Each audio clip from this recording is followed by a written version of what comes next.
여러분들 얼굴이 굉장히 빛나고 아름다워 보이십니다. 아침부터 제가 이러한 말씀을 드리는 이유가 뭘까요?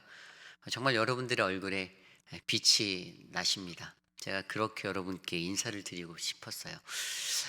우리가 이런 말을 들어보았죠. 50이 넘으면 자신의 얼굴에 스스로 책임을 져야 한다고 합니다. 여기서 저 빼고 다 50이 넘으셨는데 여러분들은 저는 아직 괜찮은 것 같아요. 50이 안 돼서 여러분들은 여러분들의 얼굴에 스스로 책임을 지셔야 하는 나이이십니다.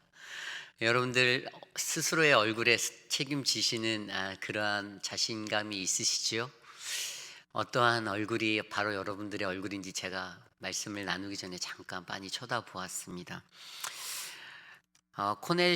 코코 샤넬이라는 사람이 이러한 말을 했어요. 20대의 당신의 얼굴은 자연히 주어진 것이지만 50대의 당신의 얼굴은 당신 스스로의 가치를 만들어내야 하는 것이다 라고 이야기했습니다. 이 말이 무슨 말일까요?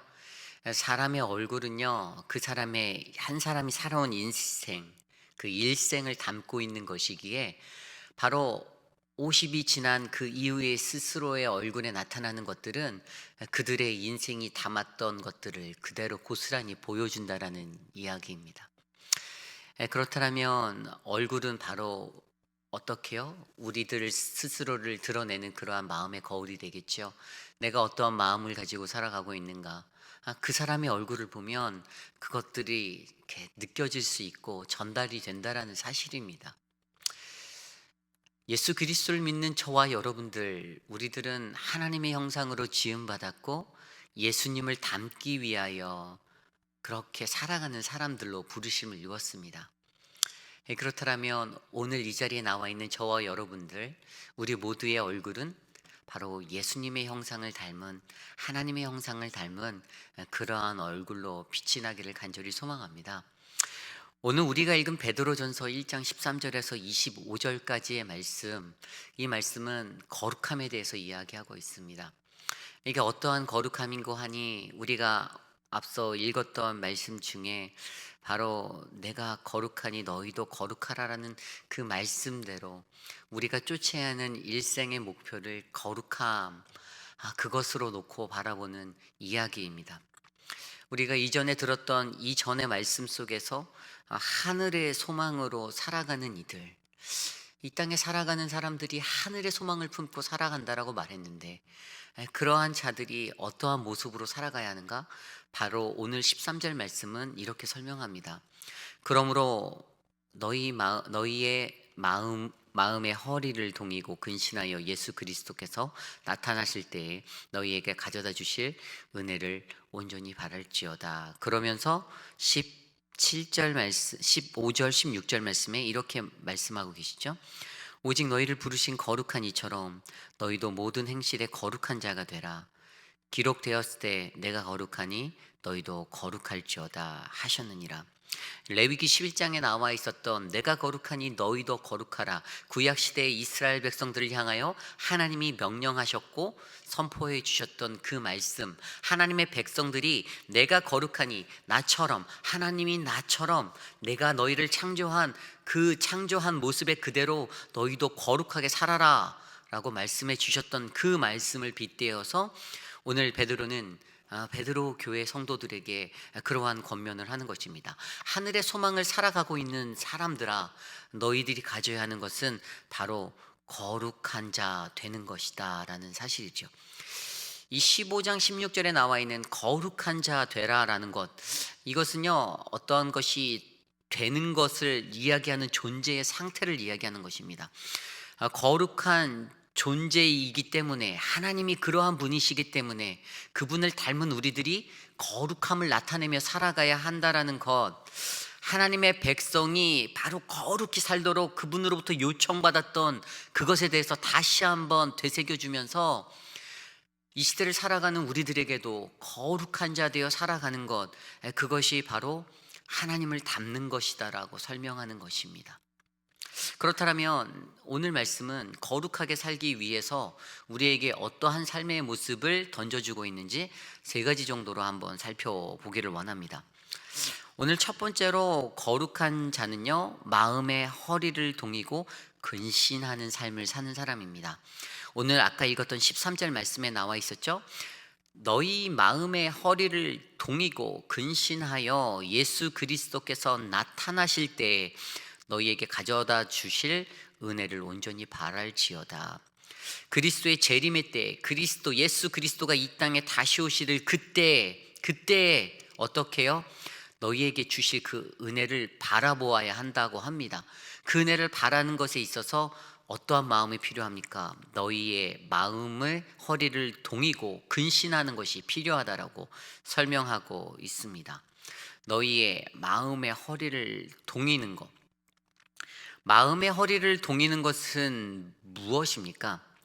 헬라어 원어 성경으로 살펴보니 이 단어는 아나조사 메노이라는 단어입니다. 아나조사 메노이. 근데 이 단어는요, 어떤 목표에 매진하는 자세를 담고 있습니다. 그냥 평범하게는 허리를 동인다라고 할 때 우리는 어떤 때 쓰죠? 무언가 결의에 차서 뭔가 내 어떤 각오를 다짐할 때 허리띠를 꽉 조여매고 그냥 힘차게 딱 나가려고 하지 않습니까? 그런데 이것은 진짜로 우리들이 어떤 것들에 그 결의가 담겨 있는 그 목표가 바로 섰을 때 그 목표를 향하여서 내가 나가고자 할 때 매진하고 올인하려고 할 때 그러한 자세가 바로 이 동이다라는 자세로 나타나고 있는 것입니다. 이 허리띠를 동이는 것에는 어떤 것이 있을까요? 거기에는 긴장감이 텐션이 들어가 있어요. 그냥 하는 것이 아니에요.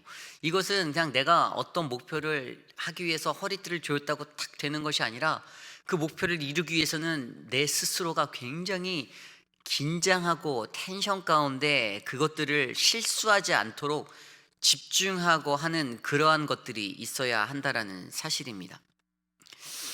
예수님께서는요, 이 허리띠를 동이는 것에 대해서 예수님도 설명하셨어요.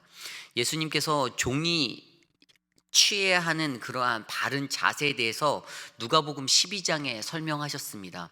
누가복음 12장 35절에 허리띠를 띠고 등불을 켜고 서 있으라, 그분이 오시는 그날을 기다리는 자들에 대해서 그렇게 설명하여 줬습니다.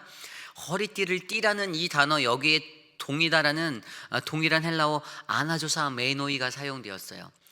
허리띠를 조이는 것, 이 종의 가장 바른 모습, 그분이 오시는 그날을 기대하고 그분의 임재, 그분의 재림의 그 시간까지 내가 긴장하고 똑바르게 바르게 집중하여서 목표에 매진하며 살고 있어야 한다라는 것, 이것을 오늘 말씀은 마음의 허리를 동이는 것에 비유하여 설명하고 있습니다. 그리고 근신하다라고 또 설명하지 않습니까? 근신하는 것, 헬라어로 텔레이오스라는 단어를 사용했습니다. 이 단어는 무슨 뜻이냐면은 조심하는 겁니다. 아주 조심하는 겁니다. 또 조심하고 또 조심하는 겁니다. 굉장히 케어풀리하게 움직이는 모든 행위들 하나하나입니다. 그렇다면 그분의 그 날을 기다리는 하나님의 거룩한 백성이 되기 위해서 우리가 가져야 하는 것은요, 동이고 마음의 끈을 동이고 마음의 허리를 동이고 근신하는 모습, 바로 그러한 모습이 우리에게 필요하다는 것이죠. 그 긴장감과 목표에 매진하는 것과 조심스럽게 인내함으로 그것들을 바라보는 그 마음이 바로 거룩한 자의 삶을 꿈꾸는 하나님의 백성 그리스도인들에게 필요하다라는 사실을 오늘 말씀은 우리에게 전해주고 있다라는 사실입니다. 요즘 이 시대를 살아가는 그리스도인들을 바라보면 굉장히 나태해질 때가 많다라는 생각이 들 수가 있습니다. 사실 뭐 코로나라는 코비드 19 이런 것 때문에 우리가 그런 삶에 더 쉽게 빠져들 수 있을 것 같아요. 우리가 긴장하지 않고 어떤 목표도 없이 그냥 세상의 법을 따라서 그렇게 신앙생활하고 있는 이때, 아마 우리들에게 하나님이 원하시는 것은 각자의 가정에서 각자의 삶의 자리에서 우리의 마음의 허리를 동이고 근신하는 그 모습을 하나님은 우리에게 간절히 원하시지 않을까 싶습니다. 비록 환경과 상황들은 교회에 자유롭게 찾아올 수 없는 그러한 예배의 현실을 맞닥뜨리고 있다 할지라도 우리들 각자 한 사람 한 사람이 나의 마음의 허리를 동이고 근신하여 하나님의 거룩한 백성이 되기 위하여 노력하는 것, 이것이 아마 오늘 이 시대를 살아가는 우리들에게도 굉장히 크게 요구되는 것이 아닐까요? 저는 오늘 이 자리에 나와 있는 저와 여러분, 또 사랑하는 우리 모든 성도님들이 그러한 자 되어 하나님의 거룩한 자가 되기 위한 그러한 걸음걸음을 옮기시기를 간절히 소망합니다. 아니, 이것들을 놓고 또 바라볼 때 이러한 거룩한 자가 되기 위해서 우리에게 또 무엇을 필요할까요? 두 번째는 오늘 17절 말씀입니다. 오늘 17절 말씀 제가 읽어드리겠습니다. 외모로 보지 않고 각 사람의 행위대로 심판하시는 이를 너희가 아버지라 부른즉 너희가 나그네로 있을 때를 두려움으로 지내라. 18절입니다. 너희가 알거니와 너희 조상이 물려준 헛된 행실에서 대속함을 받은 것은 은이나 금같이 없어질 것으로 된 것이 아니요 19절에 오직 흠없고 점없는 어린 양 같은 그리스도의 보배로운 피로 된 것이니라. 아멘. 우리에게 필요한 것은 바로 17절의 말씀대로 하나님을 향한 두려움으로 살아야 한다라는 것입니다. 거룩한 자가 되기 위해서는요, 너희가 나그네 있을 때, 나그네가 무엇이죠? 떠돌아다니는 바로 이 세상의 사람들의 인생을 말하는 겁니다. 너희가 세상에서 그렇게 떠돌며 살아갈 때 너희는 이 세상에서 두려움으로 지내라. 무엇에 대한 두려움입니까? 하나님이 외모로 보지 않고 각 사람으로 그 행위대로 심판하시는 하나님이심을 바라보는 것, 그 하나님을 아는 것. 하나님은 선입견이 없고 편견 없이 우리들을 대하여 주시고 오직 공의대로 그의 공의로운 심판, 그것을 우리들의 행위에 맞춰서 해 주신다라는 것입니다. 이거 인간들이 가장 실수를 많이 하는 것들이 내 공의로 의해서 내가 구원받고 내가 천국에 갈 수 있다라고 믿는 것이죠.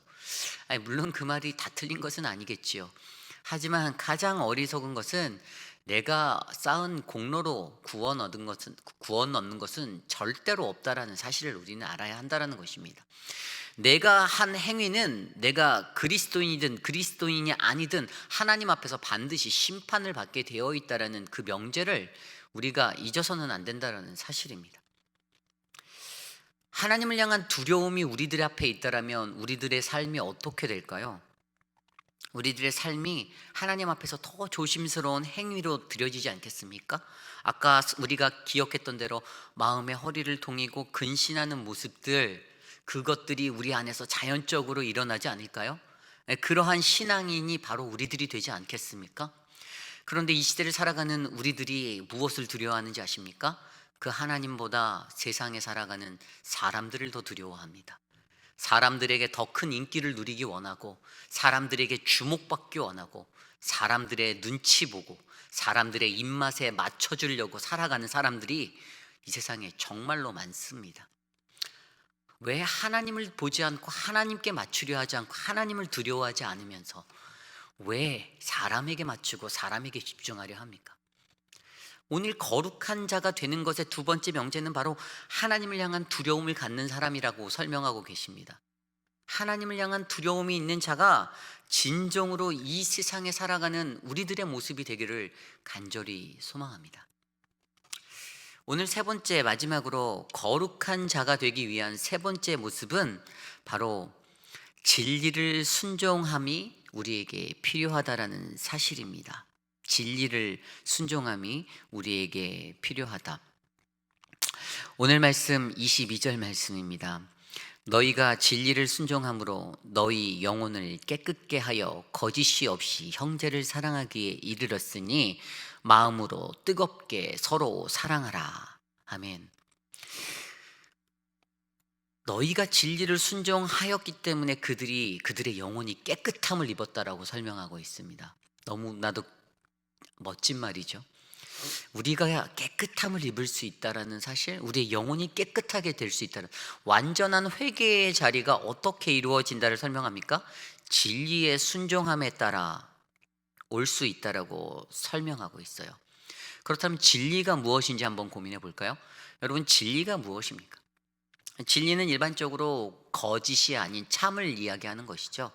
예, 구별된 참, 이 참에 대해서 우리는 이것을 진리라고 트루라고 얘기합니다. 세상의 명제는 항상 참이냐 거짓이냐의 논리 속에 싸웁니다. 어떤 것을 이야기해도 그 속에 분명히 참이 있고 거짓이 있습니다. 누군가가 어떤 이야기를 할 때 그 의견들이 서로 맞지 않는 것은 그들 안에 참과 거짓이 공존하기 때문입니다.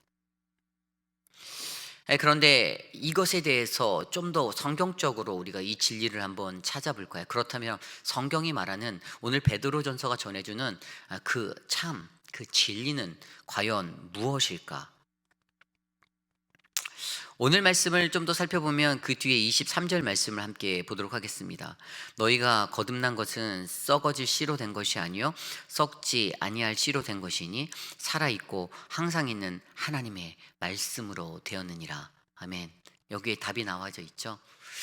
우리가 진리로 순종한 사람의 모습이 바로 거듭남이라는 것으로 표현되어지고 있습니다.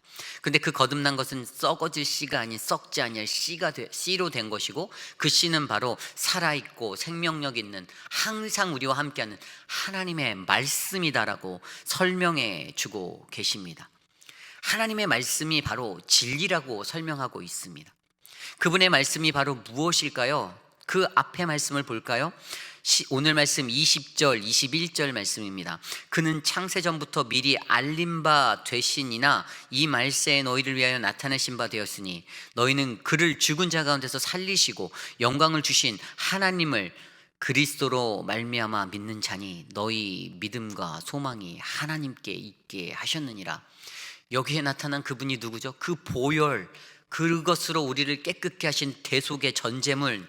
18절에 너희가 알거니와 너희 조상이 물려준 헛된 행실에서 대속함을 받은 것은 은이나 금같이 없어질 것으로 된 것이 아니고, 19절에 오직 어린 양 같은 그리스도의 보배로운 피로 된 것이다 라고 설명하지 않습니까? 예수 그리스도의 보혈, 그분이 바로 하나님의 말씀이다, 그리고 그분이 바로 참이고 진리다라고 오늘 말씀은 설명하고 있습니다. 오늘 말씀 24절에 뭐라고, 24절 25절에 모든 육체는 풀과 같고 모든 영광은 풀의 꽃과 같으니 풀은 마르고 꽃은 떨어지되 오직 주의 말씀은 세세토록 있도다 하였으니 너희에게 전한 복음이 곧 이 말씀이라. 그것이 뭐라고요? 바로 복음이다라고 설명하고 있습니다.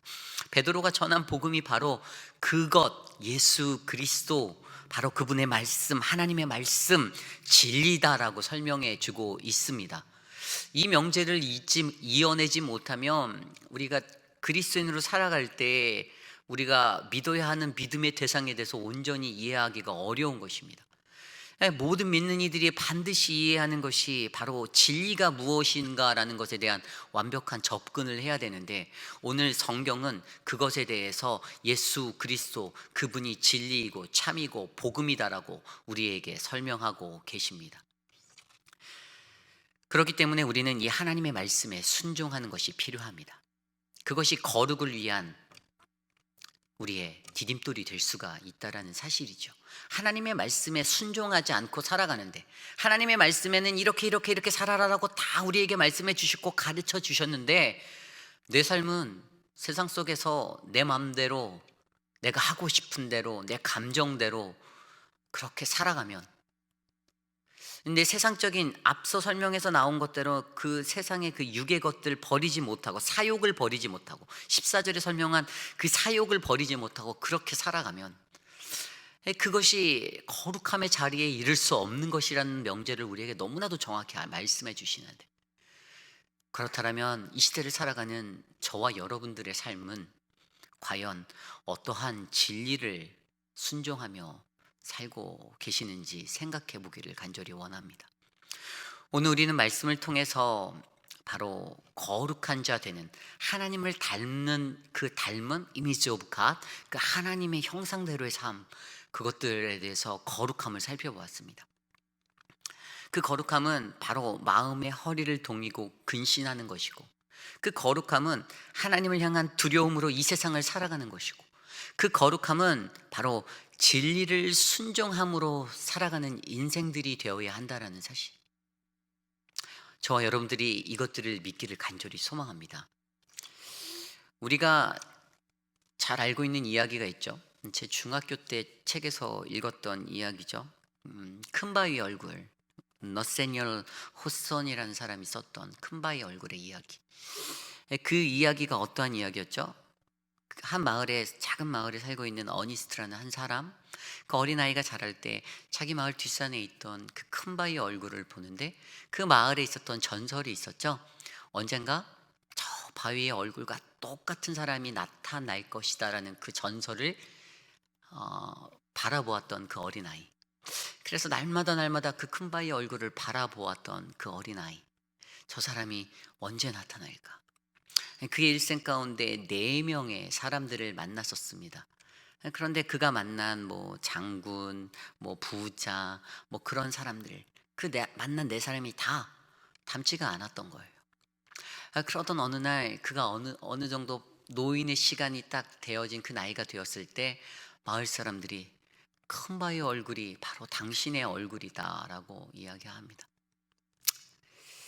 어려서부터 큰 바위 얼굴을 보면서 동경하였고 그렇게 했던 그의 마음 가운데, 그런 사람들을 만나고 싶다라는 그런 마음 가운데, 그런데 결국에는 자신의 얼굴이 자신이 매일 보고 매일 바라보았던, 기다리던 그 얼굴로 자리 잡혀 있었던 것들을 그가 만나게 되고 발견하게 되는 것입니다. 얼굴은 마음의 거울입니다. 우리의 것들을 나타냅니다. 우리의 마음속에 무엇이 담겨 있는가가 50이 지난 후에 여러분들의 얼굴에 그려진다라고 말했던 그 말처럼 여러분들의 얼굴가에 다 드러나게 되어 있습니다. 저도 이제 한 8년 정도 지나면 제 얼굴에 드러나는 것들을 볼 수가 있겠죠.